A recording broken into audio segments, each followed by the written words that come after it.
सन्माननीय मंत्री महोदय आशिष शेलारजींनी एक सर्व कायद्यांना सुसूत्रीकरण करण्यासाठी एक चांगलं विधेयक मांडलेलं आहे। अशी चांगली कामं अलीकडे ते करताना आम्हाला क्रिकेटच्या मैदानावरही आढळतात आणि आता इथेही आढळायला लागलेत। पण अध्यक्ष महोदय, एक आपल्या देशात सगळ्यात मोठा प्रश्न आहे आणि तो म्हणजे एखादा कशात अडकला तर तो बाहेर कधी येईल ह्याचा नेम नसतो। कोर्टाचे हेलपाटे मारून मारून बिझनेसमन व्यवसाय करणारे थकून जातात आणि त्यांना 5-5, 7-7, 8-8 वर्षांनी न्याय मिळतो आणि कुणी अंगावर काही घेत नाही। त्यामुळे ब्युरोक्रेसी कधी स्वतः काही रिस्क घेत नाही आणि मग ते कोर्टाकडे गेलं प्रकरण की बराच काळ जातो, ज्याचा तुम्ही मगाशी उल्लेख केला। हे खरं आहे आणि जगामध्ये बऱ्याच गोष्टी सहजगत्या हाताळल्या जातात, पण आपल्या देशामध्ये आपण बऱ्याच गोष्टी कॉम्प्लिकेटेड करून ठेवलेल्या आहेत। व्यावसायिकांनाही ठेवलेल्या आहेत आणि रहिवाशांनाही बऱ्याचशा गोष्टी त्रासदायक होतात आणि म्हणून असं दुरुस्ती करणं हे आवश्यक होतं। ते जे आपण केलेलं आहे, कदाचित आणखीन बरेच कायदे असे आहेत की ज्याच्यात आपल्याला दुरुस्ती करणं योग्य होईल आणि आवश्यक आहे। मी एकदा अर्थमंत्री असताना अमेरिकेत गेलो आणि सगळ्या भारतीयांच्या समोर एक भाषण केलं आणि त्याला कसं आमचा मुंबई पुणे एक्सप्रेसवे चांगला झालाय, तुम्ही इन्व्हेस्टमेंटला या, अशी आता व्यवस्था आहे, हिंजवडीला MIDC मोठी इन्व्हेस्टमेंट तुम्ही करू शकाल, असं एक जवळपास 35-40 मिनिटाचं भाषण कॅलिफोर्नियामध्ये एका शहरात केलं।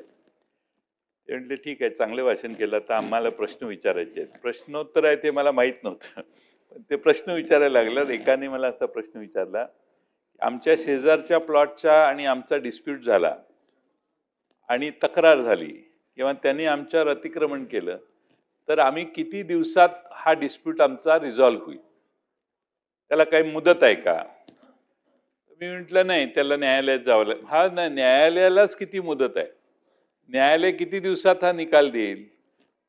मग मी म्हटलं माझ्याकडे असं काही ऑथेंटिक उत्तर देण्याची क्षमता माझी नाही आहे, पण होईल 2-3 वर्षात होईल। म्हटले 2-3 वर्ष आम्ही तुमच्या राज्यात यायचं आणि अडकून बसायचं, तुमच्याकडे काही अशी व्यवस्था आहे का की डिस्प्यूट जागेवर रिझॉल्व्ह होईल आणि इन्व्हेस्टरला प्रोटेक्शन होईल?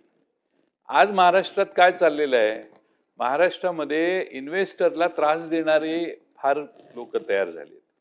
इन्व्हेस्टमेंट येते म्हटल्यावर स्वागत करण्याच्या ऐवजी सगळ्यांनी त्याला कसं घेरायचं आणि मग त्याचं माझंच सिमेंट घे, माझीच वाळू घे, माझीच खडी घे, माझ्याच ट्रक लाव, मीच तुझं करणार, ही जी चालू आहे। मी अनेक वेळा या सभागृहात तो आग्रह केला आहे आणि आपण हे रॅशनलायझेशन करतायच। असा एक कायदा महाराष्ट्रात आणा जसा मोका लावतो आपण। इन्व्हेस्टरने तक्रार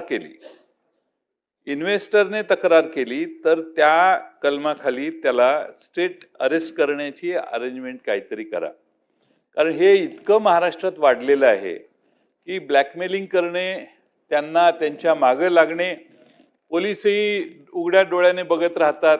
मग पोलिसांचेही काही इंटरेस्ट जर असले तर आणखीनच त्याची वाट लागते। त्यामुळं असा एक कायदा आपण मंत्रिमंडळात मुख्यमंत्र्यांशी चर्चा करा, असा एक कायदा महाराष्ट्रात आणू। आपलं महाराष्ट्र हे पहिल्या नंबरचं राज्य होईल असा कायदा आणणार की कुणीही इन्व्हेस्टरला प्रोटेक्शन द्यायची व्यवस्था आपण जर केली। 2, एक म्हणजे त्याच्या सिव्हिल डिस्प्यूट्स, कोणतेही क्रिमिनल त्याच्यावर ॲक्शन होण्याच्या आधी 10 वेळा व्हेरीफाय झालं पाहिजे त्याने खरंच चूक केली आहे का, आणि सहजासहजी त्याला प्रोटेक्शन देऊन सहजासहजी कोणी त्याच्या अंगावर जाणार नाही याची कायद्याने व्यवस्था केली तर मला खात्री आहे की इन्व्हेस्टर्स अजून वाढतील।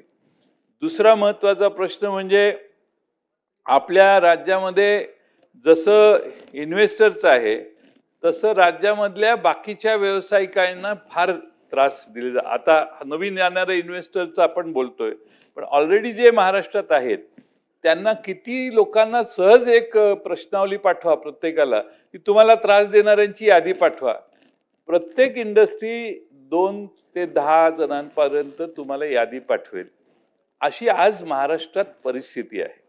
आणि लिबरल जोपर्यंत वातावरण आपण करत नाही, हे त्याचं एक पाऊल आहे असं मी म्हणतो. मी याचं स्वागत करतो हा. आणि ईज ऑफ डुईंग बिझनेस ते मोदीजी सांगत होते. 2005 का 6ला मी वर्ल्ड बँकेत गेलेलो, त्यावेळी त्यांनी एक डॉक्युमेंट दिलेलं, ईज ऑफ डुईंग बिझनेस महाराष्ट्राने केलं तर किती महाराष्ट्राचा प्रोग्रेस होऊ शकेल आणि देशाचं रेटिंग कसं इम्प्रूव्ह होईल. तशी हे प्रयत्न फार महत्त्वाचे आहेत. आणि यासाठी पाहिलं तर एखादी कमिटी बसवा, आणखीन कुठं कुठं अशा सुधारणा करता येतील ती बघा. पण माझी सूचना जी आहे की इन्व्हेस्टरला प्रोटेक्ट करण्यासाठी आपण विशेष कायदा आणा. इन्व्हेस्टरला कोणी धक्का लावणार नाही याच्याविषयी, धक्का लावायचा तो भानगडीच करत असेल तर लावायला हरकत नाही, त्याच्या चोऱ्या दडवणं हा याच्यात उद्देश नाही.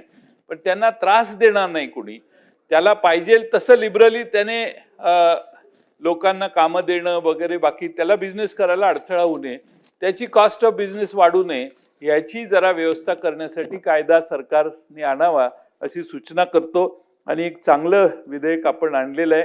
याच्यात आता बरेचसे आपण बंद करतोय, म्हणजे शिक्षा कमी करतोय आणि दंड वाढवतोय.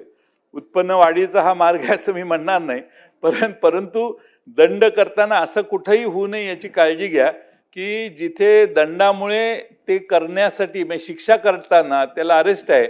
आता 1-2 ठिकाणी आपण त्या अरेस्टच्या ऐवजी ऑर केलेलं आहे, म्हणजे हे अँड हे नाही आहे, तर हे ऑर हे किंवा दोन्ही असं खाली वाक्य आहे.